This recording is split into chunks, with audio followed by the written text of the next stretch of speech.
Hi friends, నేను మీ dance choreographer SS వీరు. ఇప్పుడు మీరు చూస్తున్నది ఇండిపెండెన్స్ డే సెలబ్రేషన్ అండి. ఈ ఇయర్ సెలబ్రేషన్ సాటర్డే వచ్చింది కాబట్టి నేను బ్రతికిపోయానండి. లేదంటే పొర్రపాటున ఫ్రైడే వచ్చి ఉంటే నేను పడ్డ కష్టమంతా వృధా అయ్యి ఉండేది. దానికి రీజన్ ఏంటో ఇప్పుడు ఈ వీడియోలో మీకు ఎక్స్ప్లెయిన్ చేస్తాను. పూర్తిగా ఈ వీడియోని స్కిప్ చేయకుండా చూడండి. మన డాన్స్ టీచింగ్ అనేది వీక్లీస్ 2 వైజ్ ఒక స్కూల్కి అయితే వెళ్తామండి. అలానే ఫ్రైడే సాటర్డే వచ్చేసి ఢిల్లీ వరల్డ్ స్కూల్లో మనకి డాన్స్ టీచింగ్ అయితే ఉంటుందండి. లాస్ట్ వీడియోలో మీకు చెప్పాను కదండి, 2 వీక్స్ పిల్లలకి ఎగ్జామ్స్ వచ్చాయని చెప్పేసి.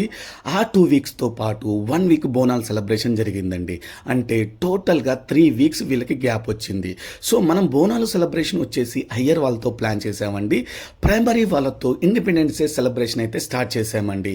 ఈ 3 వీక్స్ అనేది ప్రైమరీ పిల్లలకు వచ్చేసి గ్యాప్ వచ్చేసిందండి. ఇక్కడ స్టార్ట్ అయిందండి నాకు బీభత్సమైన టెన్షన్. సాటర్డే రోజే సెలబ్రేషన్ ఉంది కాబట్టి డైరెక్ట్ ఫ్రైడే రోజు స్టేజ్ ప్రాక్టీస్ అయితే స్టార్ట్ చేశానండి. ఇంకా పిల్లల డ్యాన్స్ చూడాలండి, టోటల్గా మొత్తం మూమెంట్స్ మర్చిపోయారు.